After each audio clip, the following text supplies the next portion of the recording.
எல்லாம் எம்ஜிஆர் திட்டுவாரோன்னு சொல்லி பயந்து நடுங்கி நின்னுட்டு இருந்தவங்க எல்லாரும் எம்ஜிஆரோட இந்த செயலை பார்த்து அப்பாடான்னு பெருமூச்சு விட்டதோட இதுதான் எம்ஜிஆர்.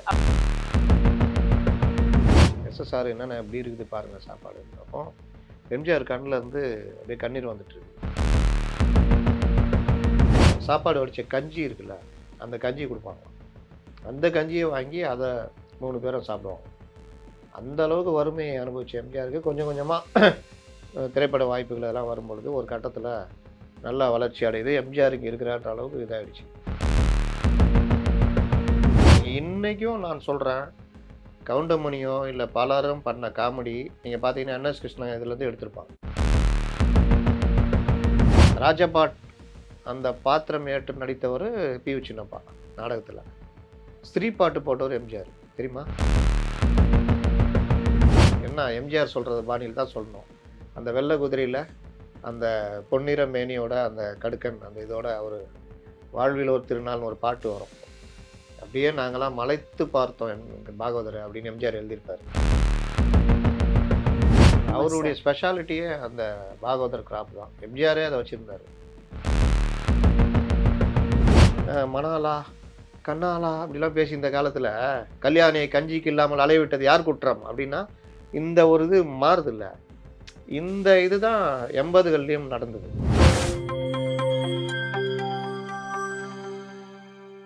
நியூஸ்பெக்ஸ் இந்தியா நேயர்களுக்கு வணக்கம். என்றென்றும் எம்ஜிஆர் பகுதிக்கு உங்களை அன்புடன் வரவேற்கிறோம். முத்தலீப் சார் வணக்கம். வணக்கம் சார், எம்ஜிஆர் அவர்கள் பத்தி ஒரு நெகிழ்வான ஒரு சம்பவத்தை சொல்லி அதுல இருந்து உள்ள போலான்ட்டு சார். எம்ஜிஆர் பத்தி சொல்லணும்னா எல்லாமே நெகிழ்வான சமாச்சாரம் தான். ஆமா. எம்ஜிஆர் அவர்களோட அம்மா படம், பெரிய படம் வச்சிருப்பாராம். அதுக்கு முன்னாடி ஒரு நாற்காலி போடப்பட்டிருக்குமா. அந்த உங்களுக்கு தெரிஞ்சிருக்கும்னு நினைக்கிறேன். நீங்க சிரிக்கும் போதே தெரியுது. அந்த நாற்காலியில யாருமே அமர மாட்டாங்களாம். ஒரு தடவை ஒரு பெண்மணி ஒரு குழந்தையோட அந்த நாற்காலியில உட்கார்ந்துட்டு இருக்காங்க. எல்லாருக்கும் ஒரே பயம். எம்ஜிஆர் என்ன திட்ட போறாரோ. ஏன்னா எம்ஜிஆர் மெடிடேட் பண்ணி அவங்க அம்மாவுக்கான நேரமா செலவிடுறது அந்த நாற்காலியில தான். அப்ப அவர் எம்ஜிஆர் என்ன பண்ணாரு சார், அங்க அந்த அம்மா குழந்தைய வச்சுட்டு அசந்து தூங்கிடுறாங்க. ஃபேனை அந்த அம்மாக்கு ஏத்த மாதிரி இப்படி திருப்பி விட்டுட்டு யாரும் டிஸ்டர்ப் பண்ணாதீங்க அப்படின்னு சொல்லிட்டு அமைதியா போயிடுறாராம். எல்லாம் எம்ஜிஆர் திட்டுவாரோன்னு சொல்லி பயந்து நடுங்கி நின்னுட்டு இருந்தவங்க எல்லாரும் எம்ஜிஆரோட இந்த செயலை பார்த்து அப்பாடான்னு பெருமூச்சு விட்டதோட இதுதான் எம்ஜிஆர் அப்படிங்கிற ஒரு புரிதலுக்கு வந்ததா ஒரு புத்தகத்துல அந்த குறிப்பிட்டிருக்காங்க. இடத்துல தன்னுடைய அம்மா தன்னை கூட வச்சு பார்த்துருப்பாரு. கரெக்ட். தன்னுடைய அம்மா தன்னை கையில் வச்சுட்டு இருக்காங்கன்ற மாதிரி. தாய் தானே, அவங்க ஒரு தாய். ஒரு தாய் இடத்துல இன்னொரு தாய், அந்த நம்முடைய தாயே இங்கே அமர்ந்திருக்காங்கன்றது கூட அவர் பார்த்துருப்பார். அதுதான் ஒவ்வொரு மனிதரும் ஒவ்வொரு விஷயத்தை எடுத்துக்கொள்கிற இது பார்க்கணும். எம்ஜிஆர்கிட்ட அந்த மாதிரி ஏன் எம்ஜிஆர் அவ்வளோ தூரம் இதுன்னா, நீங்கள் இப்போ கூட பேசுகிறாங்க எம்ஜிஆர் ஜெயிலுக்கு போனாரா அது இதெல்லாம் பேசுகிறாங்க. 60களில் நேருவுக்கு எதிராக போராட்டம் அறிவிச்சது திமுக. அன்றைக்கி எம்ஜிஆர் எல்லாத்தையும் ப்ரிவெண்ட் அரெஸ்ட் பண்ணுறாங்க, எஸ்எஸ்ஆர் உட்பட. அப்போது எல்லாம் ஜெயிலில் இருக்கும் பொழுது அந்த சாப்பாடு கொடுக்குறாங்க. அதில் புழு நெளி தான். எஸ்எஸ்ஆர் என்னென்ன எப்படி இருக்குது பாருங்கள் சாப்பாடுன்றப்போ எம்ஜிஆர் கண்ணில் இருந்து அப்படியே கண்ணீர் வந்துட்டுருக்கு. என்னென்ன அப்படின்னா, நீங்கள் இது பார்க்குறீங்க, நான் எங்களுடைய வறுமையான காலகட்டத்தில் பெரும்பாலும் இந்த மாதிரி உணவு தான் இருந்திருக்கு. அதை நினைக்கும் போது எனக்கு இது ஒரு பெருசாகவே தெரியல அப்படின்னு சொல்லிட்டு எம்ஜிஆர் சொல்கிறார். ஏன் இதை சொல்கிறேன்னா, சினிமாவில் இவர்கள் நாடகம் நடிச்சுக்கிட்டு அந்த சினிமாவுக்கு ட்ரை பண்ணிகிட்டு இருக்கிற அந்த பீரியடில் இதில் என்எஸ்சி போஸ் ரோடில் யானை கவனி இருக்குல்ல, சென்ட்ரல் ரயில்வே ஸ்டேஷனை ஒட்டி வால்டாக்ஸ் ரோடு போகும். அது போனோன்னே அந்த யானை கவனி போலீஸ் ஸ்டேஷனுக்கு எதிர்க்க ரைட்டில் என்எஸ்சி போஸ் ரோடு வரும். அது நேராக பூக்கடை போலீஸ் ஸ்டேஷனில் போய் முடியும். அந்த என்எஸ்சி போஸ் ரோட்டில் ஒரு இதில் குடியிருந்திருக்காங்க. அதுக்கு முன்னாடி பக்கத்தில் ஒரு தெருவில் இருந்திருக்காங்க. அந்த தெருவில் இருந்தப்போ இவங்களால் வாடகை கொடுக்க முடியல. கிட்டத்தட்ட 1 வருஷம் அண்ணன் தம்பி அம்மா 3 பேர் மட்டும் இருந்திருக்காங்க. வாடகை கொடுக்க முடியலன்னா ஒரு நாள் எம்ஜிஆரும் சக்கரபாணியும் கொல்கத்தாவுக்கு ஷூட்டிங் போயிருக்காங்க. ஏதோ ஒரு படத்தில் சின்ன ரோல் இது. அந்த நேரத்தில் இவங்களும் நாராயண் நாயர்னு சொல்லிட்டு அவங்க மாமனார், எம்ஜிஆருடைய தாய் மாமா, அவங்க மட்டும் இருந்திருக்காங்க. வாடகை கொடுக்கலன்னொன்னே ஹவுஸ் ஓனர் ஒரு நாள் வீட்டை பூட்டிட்டு பொருளெல்லாம் எடுத்து வெளியில் போட்டிருக்காங்க. இவங்க அப்படியே நடுத்தரில் நிற்கிற மாதிரி ஆயிருக்குது. அப்புறம் அப்படியே தேடி அலையும் பொழுது என்எஸ்சி போஸ் ரோட்டில் ஒரு வீடு காலியாக இருக்குது அப்படின்னு தகவல் தெரிஞ்சு அங்கே கீழே கேட்டோன்னே அவங்க தங்கிக்குங்கன்னு சொல்லியிருக்காங்க. அந்த வீட்டில் தான் அதுக்கப்புறம் 52 வரைக்கும் இருந்திருக்கு. கார் வாங்கி வசதியாக வர வரைக்கும் இருந்திருக்காரு. அந்த வீட்டில் தான் அவருக்கு திருமணமும் சதானந்தவதி அந்த திருமணம்லாம் 2வது திருமணம். குழந்தை பேர் உண்டானது, அபார்ஷன் ஆனது, எல்லா சோக எல்லா நிகழ்வுகள். சோக நிகழ்வுகள் அதிகமா அங்க நடந்திருக்கு. அப்போ அந்த வளர்ச்சியும் நடந்திருக்கு. அந்த வீட்ல இருக்கும் பொழுது ஆரம்ப காலத்துல ரொம்ப வறுமை. அப்போ இதோட ஜோக் என்னன்னா, கல்கட்டாலருந்து வந்து பார்த்துட்டு வீட்ல பார்த்து வீடு பூட்டி கிடக்குது. உட்காந்து 2 பேரும் அழுதுருக்காங்க. அம்மாவ காணோமே என்ன ஆனாங்களோன்னு. அப்புறம் அங்க ரிக்ஷா ஸ்டாண்டிங்லாம் கேட்ட உடனே அவங்க சொல்லியிருக்காங்க. இங்கேருந்து தான் காலி பண்ணிட்டு அங்க போயிருக்காங்கப்பா அப்படின்னு. அப்புறம் அங்க போய் அம்மாவ பார்த்து இது பண்ணியிருக்காங்க.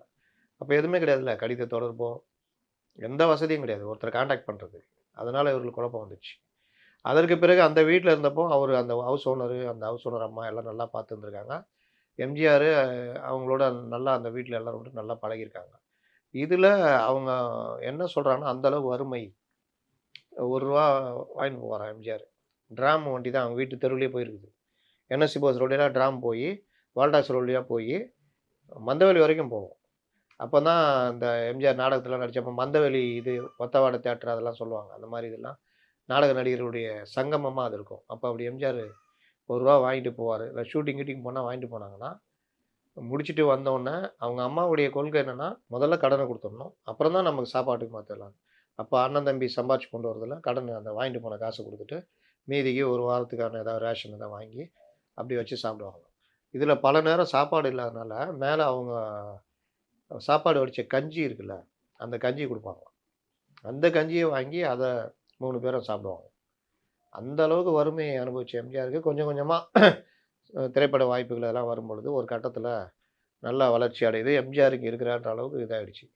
ஆனாலும் எம்ஜிஆர் அவர்கள அப்போ எப்படி பார்த்தாரோ, அதே மாரி தான் கடைசி வரைக்கும் பார்த்துக்கிட்டாரு. அப்புறம் கார்லாம் நிறுத்த முடியல. 52க்கு பிறகு காந்தி நகருக்கு இதுக்கு அடையாருக்கு வர்றாங்க.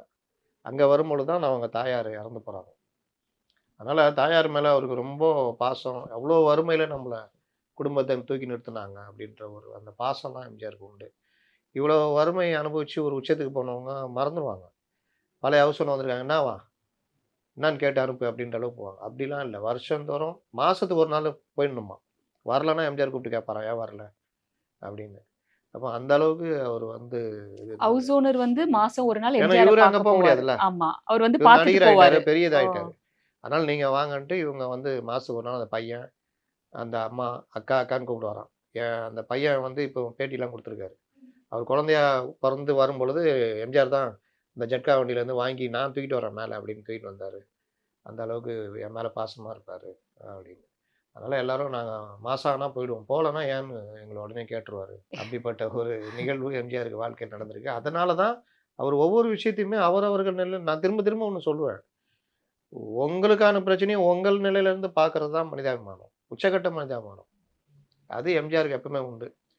அதுல தான் அந்த அம்மா உட்கார்ந்துருக்காங்கன்னா, என்ன காரணமோ ஏதோ ஒரு இது சோர்வு தூங்கிட்டாங்க.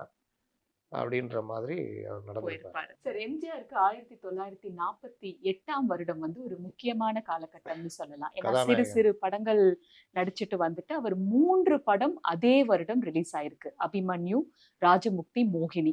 அபிமன்யு, மோகினி பத்தி நம்ம வந்து சென்ற வாரம் பேசினோம். மோகினி நல்லா எம்ஜிஆர் போன ஒரு அப்பாவா படம். நடிச்ச படம். ஆமா. ஸோ ராஜமுக்தி வந்து அதுவும் மோகினியும் கிட்டத்தட்ட ஒரே வருடம், ஒரே மாதம்ல தான் வந்து ரிலீஸ் ஆயிருக்கு. ராஜமுக்தி படம் பத்தி ஒரு சில தகவல் சொல்றேன் சார். அதிலிருந்து உங்களுக்கான கேள்விகள நான் கேட்கிறேன். ராஜமுக்தி படத்துல வந்து ஜானகி அம்மா நடிச்சிருக்காங்க அப்படிங்கிறத நம்ம முன்கூட்டியே சொல்லியிருந்தோம். ராஜா சந்திரசேகர் அவர்கள் இயக்கியிருக்காரு. ராஜா சந்திரசேகரும் ஆரம்ப கட்டத்துல எம்ஜிஆரோட ஒரு 4 படங்கள் ராஜா கிட்டத்தட்ட சந்திரசேகர் பத்தி சொல்லணும்னா, நம்ம ஏற்கனவே பதிவு பண்ணிருக்கேன்னு நெனைக்கிறேன். எம்.கே. ராதா மிகப்பெரிய நடிகர். இவங்க எல்லாம் தான் ஒரே நாடகக்குள்ள இருந்தவங்க. எம்.கே. ராதா, எம்ஜிஆர், இவர் சக்கரபாணி, பி.யு. சின்னப்பா இவங்க எல்லாம் ஒரே நாடகக்குள்ள இருந்தவங்க. இந்த மதுரை ஒரிஜினல் பாய்ஸ் ஸ்கூல்ல. அதுல இருந்த அந்த எம்.கே. ராதா பிரபல நடிகரா இருக்காரு. அவரு தான் ராஜா சந்திரசேகர்ட்ட அறிமுகப்படுத்துறாரு. அவரு வந்து பெரிய டைரக்டர். அவருடைய தம்பி தான் டி.ஆர். யோகநாத்.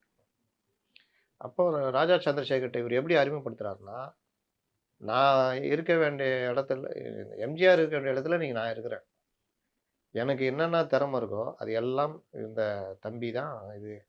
அவன நீங்க வந்து நல்லா பார்த்துக்கணும்னு. அதுக்கு ராஜா சந்திரசேகர் இதெல்லாம் பண்றாரு.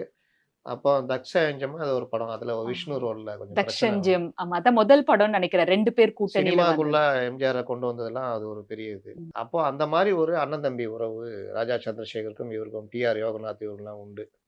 அத பத்தி ஒரு பெரிய இதுவே எழுதியிருப்பாரு எம்ஜிஆருடைய வாழ்க்கை எழுதியிருப்பாரு. வரலாற்று ஆமா. நூல்ல. அப்படிப்பட்டவர் தான் ராஜா சந்திரசேகர். அவரு எடுத்த அந்த படம் தான். அப்போ பிரபல டைரக்டர் அவரு. சார் அந்த படம் வந்து பாகவதரோட படம்னு சொல்றாங்க. பாகவதர் என்எஸ்கே 30 மாதங்கள் ஜெயில்ல இருந்துட்டு வெளியில வந்த உடனே பாகவதரோட இமேஜ உயர்த்தணுங்கிறதுக்காக எடுக்கப்பட்ட படம் அப்படின்னு சொல்றாங்க. இமேஜ் சரிஞ்சதுக்கான காரணம் லக்ஷ்மிகாந்தன் கொலை வழக்குன்றது நமக்கு தெரியும். அத பத்தி ஒரு சில விடயங்கள் சொல்லுங்க. அதோட ராஜமுக்தி ஏன் தோல்வியை தழுவியது அப்படிங்கிறதுக்கான காரணங்களையும் சொல்லுங்க சார். அதாவது பாகவதர் உச்சத்துல இருக்காரு. டி.யு. சின்னப்பா உச்சத்துல இருக்காரு. ஆ என்.எஸ். கிருஷ்ணன். என்.எஸ். கிருஷ்ணன் கதை எப்படின்னா, என்.எஸ். கிருஷ்ணன், டி.ஏ. மதுரம் அவங்களுடைய ரோல் எப்பவுமே தனியா எடுத்து, அந்த காட்சிய அந்த படத்தோட இணைச்சிருவாங்க. அப்ப அந்த படத்தோட அது இணைஞ்சு வரும். வேற லெவல்ல இருக்கும். நீங்க இன்னைக்கும் நான் சொல்றேன், கவுண்டமணியோ இல்ல பலரும் பண்ண காமெடி நீங்க பார்த்தீங்கன்னா, என்.எஸ். கிருஷ்ணன் இதுலருந்து எடுத்திருப்பாங்க. ஒரு படத்துல என்.எஸ். கிருஷ்ணன் வந்து வைத்தியர் இல்ல. சும்மா ஒரு கணவன் வீட்ல பொண்டாட்டி போட்டு அடிச்சுக்கிட்டே இருப்பாரு. ஆனா என்ன ஆச்சரியம் அப்படின்னு சொல்லிட்டு இருப்பாரு. ஒரு நாள் மனைவி தண்ணி பிடிக்க போகணும்னா திட்டி அனுப்புவாரு. அந்த அம்மா அந்த கோவத்தோடயே போவும். பக்கத்து ஊர் ஜமீன்தாரு பொண்ணுக்கு மனநிலை சரியில்லன்னு வைத்தியர தேடி வருவாங்க. இவர்ட்ட வந்து நான் அவங்க மனைவிட்ட கேட்பாங்க, "அம்மா அந்த ஊர்ல வைத்தியர் இருக்காராம்மான்னு." அந்த திண்ணையில உட்காந்துருப்பாருன்னு வீட்டுக்காரர் காட்டி குடுத்துரும். ஒழியட்டும் அப்படின்ட்டு.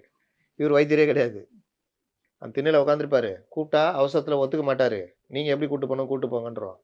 வந்தோனே வைத்தியரே வாங்கன்னோனே, வைத்தியரா? என்ன ஆச்சரியம்? இவரு அடிக்கடி என்ன ஆச்சரியம்னுவார்ல. எல்லாம் ஆச்சரியம் தான் நாங்க கண்டுபிடிச்சுட்டோம். எல்லாம் சொல்ட்டாங்க அப்படின்னுவோம். மறுபடியும் இது பண்ணோனே, நான் வைத்தியர் இல்ல அப்படின்னோன அடிக்க போவாங்க. அப்போ ரோட்ல ஒருத்தர் போவான். அவங்க கூடயும் இவரு உரண்ட இழுத்து வச்சிருப்பாரு. அப்ப அவன கூப்பிட்டு, "ஏம்பா நான் வைத்தியர் இல்ல வேணா அவன கேட்டு பாருன்னோனே, அவன் பார்ப்பான். "பேட்டா என்ட்ட உரண்ட இழுத்தல்ல" சொல்லிட்டு, அவரு தான் வைத்தியரு. ஒத்துக்க மாட்டாரு. பயங்கரமான வைத்தியர் அவரு. சரி பண்ணுவாரு. அவர தூக்கின்னு போங்க விடாதீங்க அப்படின்னோன, "பாத்தியா அவனே சொல்ட்டான்னு" இன்னும் 2 சாத்து சாத்துவாங்க. அப்ப அவரு என்ன பண்ணுவாரு, என்னையா மாட்டி குடுத்தேன்ட்டு, மருந்து இடிக்கிறதுக்குலாம் ஆள் வேணும்ல, அவன் தான் அது. அவன் வரக்கூடாதுன்றத தான் அப்படி சொல்றான். அவனையும் கூப்பிட்டா தான் நான் வருவேன்னோன, அவனையும் சேர்த்து இழுத்துட்டு வந்துருவாங்க. இதே காட்சி கவுண்டமணி படத்துலயும் கவுண்டமணி செந்தில் காம்பினேஷன்ல வரும். இந்த மாரி பல இதுக்கு முன்னோடி. இன்னொன்னு அறிவுபூர்வமான காட்சிகளை வைப்பார்.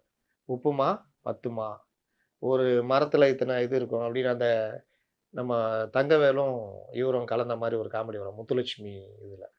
அது ஒரு படம். இந்த மாரி பல இதுல வந்து அவரது அதே மாரி திமுகவுடைய பெரிய பிரச்சாரகர் அவரு. தீனா, மூனா, கானான்னு பாட்டுலாம் வச்சு அது அவரு ஒரு தனி ட்ராக் அவரு. அப்படி சம்பாரிச்சாரு. கோடி கோடியா சம்பாரிச்சாரு. அப்போ அப்படிப்பட்ட இந்த 3 பேர் காம்பினேஷன் இருக்குதே, அது வேற லெவலு. இவங்க தான் திரையுலகை ஆட்டி படைத்த ஜாம்பவான்கள். நடுவுல ரஞ்சன் மாதிரி ஆட்கள் வந்தாங்க. பாகவதர் பத்தி சில வார்த்தைகள் இங்க அதுதான். சொல்லுங்க சார். அப்படி வரும்பொழுது தான் பாகவதர் பத்தி என்ன எம்ஜிஆர் சொல்றது பாணியில தான் சொல்லணும்.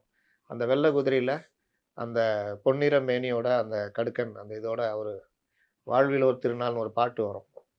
அப்படியே நாங்கலாம் மலைத்து பார்த்தோம் பாகவதர அப்படின்னு எம்ஜிஆர் எழுதியிருப்பாரு. வாழ்விலோ திருநாள் வாழ்விலோ திருநாள். நான் அப்படிப்பட்ட ஒரு தேக ஸ்ருதி அவர் வந்து அவருடைய அந்த கச்சேரி இந்த மாரி விஷயங்கள்ல அவர் அந்த காலத்திலேயே வெள்ளையர்களால அப்படி மதிக்கப்பட்ட 2 நடிகர்கள்ல பி.யு. சின்னப்பா ஒண்ணு, இவர் ஒண்ணு. அப்போ பாகவதர்னா நீங்க நெருங்க கூட முடியாத அளவுக்கு அவ்வளோ பெரிய ஹீரோ. அவ்ளோ வசூல். ஹரிதாஸ் சொல்லவே வேணாம். 3 தீபாவளிக்கு ஓடுச்சுன்னு சொல்லுவாங்க. அப்படிப்பட்ட பாகவதர் பிளஸ் இவரு என்.எஸ். கிருஷ்ணன். இவர்கள பத்தி அந்த லக்ஷ்மிகாந்தன், இந்து நேசன்னு ஒரு பத்திரிகை. அதுல கண்டபடி எழுத ஆரம்பிக்கிறாரு.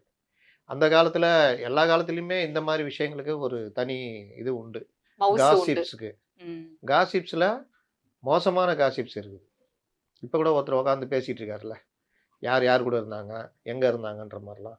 அந்த மாரி விஷயங்களுக்கு ஒரு மரியாதை உண்டு. அந்த புத்தகத்துக்கு அவ்வளோ வேல்யூ. அப்ப இவர்கள் திரும்ப திரும்ப சொல்றாங்க. அவரு அத பத்தி கேட்கல. ஒரு நாளு அவரு ரிக்ஷால போம்போது யாரோ ஒருத்தர் கத்தியால குத்திடுறாங்க. அதற்கு பிறகு அவரு அங்க போய் சிகிச்சைக்கெல்லாம் போயிட்டு, எல்லாம் இது பண்ணிட்டு இன்னொரு இதுக்கு போம்பொழுது ஒரு 2, 3 நாள் சிகிச்சைக்கு அப்புறம் அவர் இறந்து போயிடுறாரு. இதுல அந்த ஆட்கள பிடிச்சு விசாரிச்சு எல்லாம் பண்ணும்பொழுது, யாரோ ஒரு ஆளு இவங்க சொல்லி தான் செஞ்சோன்ற மாரி சொல்றாங்க. அப்ப வெள்ளைக்கார அரசு. இப்ப இருக்கிற மாரிலாம் அந்த இதெல்லாம் அவ்வளோ சீக்கிரம் ஸ்டார நெருங்கக்கூடாது அதெல்லாம் கிடையாது. சட்டம்னா சட்டம்ன்ற மாதிரி. நீங்கள் பழைய படத்துலாம் பார்த்தீங்கன்னா ஒரு கான்ஸ்டபிள் கூட பயங்கர மரியாதை இருக்கும். அந்த மாதிரி அப்போ இவங்க 2 பேரையுமே இந்த விவகாரத்தில் கைது பண்ணுறாங்க. அது விசாரணை நடக்குது. ஆயுள் தண்டனை வருது. மறுபடியும் அதை எதிர்த்துலாம் இது பண்ணி சட்ட போராட்டம் நடத்துகிறாங்க. அப்போது உச்சநீதிமன்றம் வந்து லண்டன் கோர்ட்டு, வெள்ளைக்கார கவர்மெண்ட்டுனால லண்டன். அங்கே வரைக்கும் போய் எத்ராஜ் முதலியார்னு மிகப்பெரிய லாயரு, இன்னும் பல லாயர்கள் இது பண்ணி 4 வருஷம் இது 30 மாதம் சிறைவாசத்துக்கு அப்புறம் அவங்க விடுதலை ஆகுறாங்க. அப்போ இந்த 30 மாதத்தில் நீங்கள் பார்த்தீங்கன்னா உளவியல் ரீதியாகவும் இவர்கள் மேலே உள்ள அந்த கிரேஸ் போயிடுது. இந்த காலகட்டத்தில் தான் ரஞ்சன், எம்ஜிஆர் இவங்கெல்லாம் கால் ஊன்றாங்க. எம்ஜிஆருக்கு இயற்கையாகவே ஒரு விஷயம் என்னென்னா, இப்போ பாகவதரோ பியு சின்னப்பாவோ மற்றவர்கள் அந்த அரசர் வேடம் இந்த மாதிரி வேடம் தரிக்கும் பொழுது அந்த அவ்வளோ ஒரு இதுவாக பொருந்தாது. எம்ஜிஆருக்கும் சிவாஜிக்கும் பார்த்தீங்கன்னா அந்த எல்லாருமே நாடகத்துலேருந்து வந்தவங்க. ராஜபாட் அந்த பாத்திரம் ஏற்று நடித்தவர் பியு சின்னப்பா நாடகத்தில். ஸ்திரீ பாட்டு போட்டவர் எம்ஜிஆர் தெரியுமா? பேசியிருக்கோம்.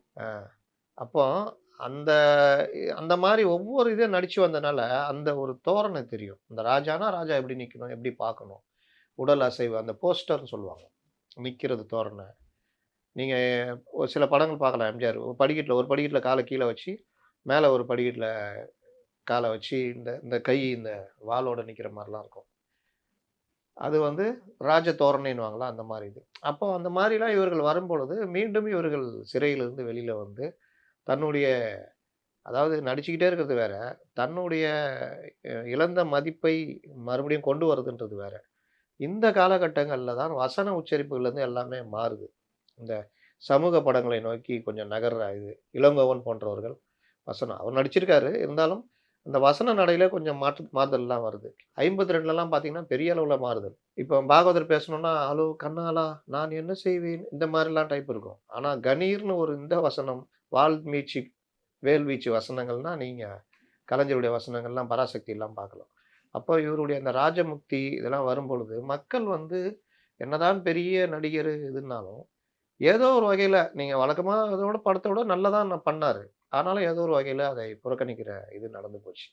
2 படமுமே கிட்டத்தட்ட புறக்கணிக்கிற நிலைமை. ஆனால் ஹரிதாஸ் மட்டும் நல்லா ஓடிச்சுன்னு நினைக்கிறேன். இதுல பாகவதர் பத்தி நிறைய ரூமர்ஸ் வந்து ஸ்ப்ரெட் ஆச்சுன்னு சொல்றாங்க. அது எந்த மாதிரியான ரூமர்ஸ்? அவருடைய ஸ்பெஷாலிட்டியே அந்த பாகவதர் கிராப் தான். எம்ஜிஆரே அதை வச்சிருந்தாரு. எம்ஜிஆருடைய பழைய படங்கள்லாம் பார்த்தீங்கன்னா அந்த இங்கேருந்து அப்படியே இப்படி இருக்கும் இந்த பாகவதர் கிராப்பு. அப்போ அந்த மாதிரி விஷயங்கள்லாம் பாகவதர் வந்து தலையை மொட்டை அடிச்சுக்கிட்டாரு, முடியெல்லாம் வெட்டிக்கிட்டாருன்ற மாதிரிலாம் ஒரு கருத்தெல்லாம் ஓடிச்சு. இது எல்லாமே ரூமர்ஸு பல இது உருவானதில் அவரோட குரல் போயிடுச்சு, பாட முடியாதுன்ட்டுலாம் சொன்னாங்களாமே சார்? ரூமர்ஸ் கிளம்ப தானே செய்யும். இந்த மாதிரி பத்திரிகைகள் இருக்குல்ல, இன்னொரு பத்திரிகைலாம் வந்ததில்ல, அதெல்லாம் எனக்கு என்னென்னு எழுத ஆரம்பித்தாங்க. இன்னொன்று பொதுவாகவே நான் சொல்கிறது என்னென்னா, இவர் என்னதான் குவாஷ் பண்ணிட்டு வந்தாலும் வழக்கில் இவர் இது சம்மந்தப்பட்டவர் தான். அந்த விஷயத்தில் இருக்குமோ, இந்த நடிகையோடு இருக்குமோ, இந்த மாதிரி விஷயங்கள்லாம் இருக்குல்ல, அது எல்லாமே அவருக்கு மைனஸாக போய் முடியுது. இன்னொன்று அந்த எரா முடியுது, இவர்களுடைய இது முடியுது. அதில் அவர்களுக்கான காலகட்டம் ஏதோ ஒரு வகையில் இயற்கையாகவே முடிகிறது. 61 மறைந்தாலும் அவருடைய காலகட்டங்கள் அப்படியே குறையுது. புதிய நடிகர்கள் எம்ஜிஆருக்குன்னு ஒரு பெரிய வேல்யூ இருந்தது. வெளியில் தெரியாட்டினாலும் அதோடைய ஆரம்பம்ன்றது நீங்கள் 48களெல்லாம் 46களெல்லாம் வர ஆரம்பிச்சிச்சு. அது எல்லாமே சேர்ந்து வரும்பொழுது 52ல் இவர் சிவாஜி கணேசன் உள்ளே வரும்பொழுது மொத்தமாக எல்லாத்தையும் அடித்து சாய்க்கிறாங்க. அதுக்கப்புறம் இன்னொரு காரணம் சமூக படங்களை நோக்கி நகர்கிறது திரையுலகமே. சமூக படத்தை நோக்கி நகரும் பொழுது இந்த கிராப்பு, ஸ்டைலு, வசன உச்சரிப்பு எல்லாமே மாறுது. அதுவும் ஒரு காரணமாக நம்ம எடுத்துக்கலாம். இதெல்லாம் சேர்ந்து தான் அவர்களுடைய புகழ் மங்கி இருக்கிற நேரத்தில் எடுத்த முயற்சிகள் எல்லாமே கண்டமா ராஜமுக்தி இந்த மாதிரி பல விஷயங்கள் வந்து அடிபடுது. சரி, இந்த சந்தர்ப்பத்துல இதை எப்படி தனக்கு சாதகமா பயன்படுத்தி எம்ஜிஆர் அவர்கள் ஒரு பெரிய முத்திரையை பதிச்சார்? ஆரம்ப கட்டம் எப்படி இருந்தது? அவங்க இந்த ஸ்பேஸை எப்படி அவர் ஆக்குபை பண்ணார்? நீங்க பாத்தீங்கன்னா நடிகர்கள்ல இப்ப எம்ஜிஆர் எடுத்துக்கிட்டீங்கன்னா, எம்ஜிஆர் நான் சொன்னேன்ல இந்த சண்டை போடுற விதம், அந்த ஸ்டைலு அவர் பியு சின்ன பாட்டு தான் கற்றுக்கிட்டாரு. அந்த இடுப்புல கை வச்சு சண்டை போடுறதெல்லாம். அப்போ ரஞ்சன் கூட ஒரு அந்த இதில் சாலிவாகனனில் போட்ட சண்டையில் எம்ஜிஆர் என்னதான் மட்டுப்படுத்தினாலும் அந்த படம் வெளியே வந்த பொழுது பெரிய பேசு பொருளாக இருந்தது. எம்ஜிஆருடைய அந்த ஸ்டைலு, அந்த சண்டை, சிரிச்சுக்கிட்டு சண்டை போடுறது, நீங்கள் என்னதான் ரஞ்சன் ஹீரோவாக இருந்தாலும் அவர் முகத்தில் ஒரு வில்லன் கலை இருக்கும். அவர் சந்திரலேகாலையும் வில்லன் ரோல் பண்ணியிருப்பார். எம்ஜிஆர் கிட்ட அது இருக்காது. அப்போ அந்த இதெல்லாம் வந்து அன்னைக்கு எம்ஜிஆரை மட்டுப்படுத்தினாங்கன்ற பேசு பொருள்லாம் பெருசாச்சு. இதோட சேர்ந்து ராஜகுமாரியில பாகவதர் தான் ஹீரோவா வர வேண்டியதுன்னு ஒரு இதாச்சு. அதே மாதிரி இன்னொரு நடிகர் கேஆர் ராமசாமி நினைக்கிறேன். அவரை ஹீரோன்ற மாரி. இப்ப எஸ்.ஏ. சாமி தான் சண்டை போட்டு எனக்கு இவரு வேணும், கருணாநிதி வேணும் எல்லாம் கேட்டு தான் வாங்கி தான் எனக்கு குடுங்க நான் பண்ணி காமினா இல்லையா பாருங்கன்னு. அப்போ ராஜகுமாரி வந்து அவருக்கு ஒரு பெரிய வெற்றி. அப்போ இவருக்கு இந்த மாரி வெற்றி வருது. சமூக படங்களுடைய மாற்றம் வருது. இதெல்லாம் வரும்பொழுது எம்ஜிஆர் இப்ப என் தங்கை அதே பீரியட் 52 நல்லா ஓடுது. பராசக்தி ஓடுது நல்லா. இவரது பாகவதர் படம் அடிபடுது. ம். அப்போ இந்த மாரி விஷயங்கள்லாம் வரும்பொழுது, அதற்கு முன்னாடியே 51ல சின்னப்பா இறந்துடுறாரு. அவர் இறந்த பிறகு 2 படம் வருது. அதுவும் பெரிய அளவுல இதாகல. அப்போ இந்த இவர்களுடைய கரெக்ட்டா முடியும் எப்படி எம்ஜிஆர் அரசியல்ல ஜெயிச்சு முதல்வர் ஆகுறாரு. சிவாஜி கணேசன் அதோட எண்டுக்கு வந்துட்டாரு. அதுக்கப்புறம் அவருடைய படங்கள் அந்த மரியாதை இருக்குது. 1, 2 ஓடுது. அடுத்து 2 யங்ஸ்டர் வராங்க. ஒருத்தர் நம்ம வீட்டு பையன் மாறிக்கிறாரு. எல்லாம் பேச்சு, துணி, கிணி எல்லாமே மாறுது. அந்த ஒரு ஒரு வீச்ச குடுக்குறாங்க. எப்படி மணாலா, கண்ணாலா அப்படிலாம் பேசி இந்த காலத்துல, கல்யாணியை கஞ்சிக்கு இல்லாமல் அலையவிட்டது யார் குற்றம்? அப்படின்னா, இந்த ஒரு இது மாறுதுல்ல. இந்த இதுதான் 80கள்லயும் நடந்தது. நீங்க விஜயகுமார் பார்த்தீங்கன்னா, எம்ஜிஆர் மாரியே பண்ணிட்டு இருப்பாரு. சிவாஜி கணேசன் மாரியும் பண்ணுவாரு. டேய்! அததான் நாங்க எம்ஜிஆர்ட்டயும், சிவாஜிட்டயும் பார்த்துட்டோமே. அப்புறம் என்ன நீ தனியா பண்றன்ற மாரி தான் ஜனங்க பார்க்க ஆரம்பிச்சாங்க. அப்ப கருப்பா ஒரு கோர முடியோட வந்துட்டு, இப்படி வந்துட்டு ஒரு மாரி பேசிட்டு, பக்கத்து வீட்டு பையன் மாரி பேசிட்டு இருக்கப்போ, இவரு எடுபடுறாரு. கமல் வந்து ஒரு மத்தியதர வர்க்க இளைஞர்கள் மத்தியில, அ அப்போ நீங்க பார்த்தீங்கன்னா, பாலச்சந்தர் காலத்துலேருந்தே அந்த மேல்தட்டு வர்க்கத்துடைய அந்த பிராமணர்களுடைய அந்த மேடை நாடகம், அந்த ஸ்டைல ரெப்ரசன்ட் பண்ணியே எதிர்நீச்சல் இந்த மாரி பல படம் மேஜர் சந்திரகாந்த் எல்லாமே இருக்கும். அவர்களுடைய ரெப்ரசன்டேட்டிவ் மாரி தான் கமல் வராரு. இன்னைக்கும் பார்த்தீங்கன்னா, அந்த ஒரு தொனி தான் அவங்கள்ட்ட அதிகமா இருக்கும். அதிகமா கீழ் மட்ட ரசிகர்கள். அப்போ சி கிளாஸ் ரசிகர்கள் அதிகம் கவர்ந்ததுனா ரஜினி. டக்குன்னு இதான. அப்ப இந்த 2 பேரும் எப்பவுமே யின் அண்ட் யாங். கருப்பு, வெள்ளை, இரவு, பகல், நெருப்பு, தண்ணீர். அந்த மாரி யின் அண்ட் யாங் என்னைக்குமே ஆப்போசிட் உலகத்துல போல்ஸ். எப்பவுமே இருக்கும். அந்த தத்துவத்த மறக்க முடியாது. யின் அண்ட் யாங்க. அதனால அப்படி வராங்க. அதனால எம்ஜிஆர் வந்து சக்சஸ் பண்றாரு. சிவாஜி சக்சஸ் பண்றாரு. இப்ப இவங்க 2 பேருக்குள்ள தான் அடுத்து போட்டி ஆரம்பிக்குது. சமூக படத்துல எம்ஜிஆர் ஒட்ட முடியல தெரியுமா?